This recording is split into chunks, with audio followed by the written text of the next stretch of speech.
Liam Fox has admitted that no Brexit deal would be damaging for the UK in a marked change of tone from the International Trade Secretary. That would see the UK trading with the bloc on World Trade Organization terms, meaning an average tariff of 5% on all goods, with some sectors such as food and agriculture seeing duties of 20% or more. Prior to the disastrous election in June, Theresa May repeatedly claimed the no-deal scenario was better than a bad deal, but her tone has softened in recent months. Brexit Secretary David Davis told Conservative members at their annual conference in Manchester the government was preparing for no deal, but that was only as a backup plan if the negotiations with Brussels fail. Speaking on BBC Radio 4 ahead of his own speech to the conference, Fox admitted the UK would suffer from a no-deal Brexit.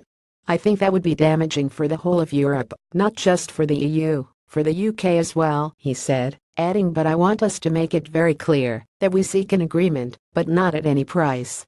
He also rounded on Brussels for failing to make progress on future talks, saying the EU was very obsessed about money in demanding any Brexit bill be sorted before a UK trade deal could be discussed.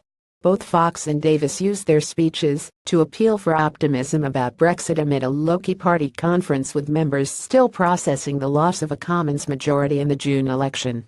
Fox blasted Brexit naysayers for getting it wrong about a post-Leave It economic downturn, telling Tory members, "Doesn't it annoy you when people preface any piece of good news with the phrase 'despite Brexit'? Well, doesn't it? So let's just have a reality check. We have the highest number of people in employment ever, despite Brexit.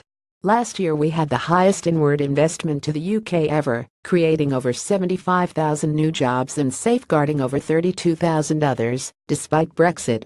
Bloomberg via Getty Images. David Davis speaking at the Conservative Party conference. Davis told the audience the public are fed up that people in Westminster seem to be stuck in an endless debate, while the rest of the world wants to get a move on.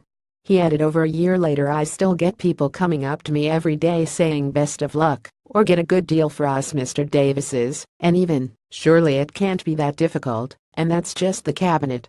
The Brexit secretary said the government expected to achieve a good deal with the EU, but added if the outcome of the negotiation falls short of the deal that Britain needs, we will be ready for the alternative. That is what a responsible government does. Anything else would be a dereliction of duty.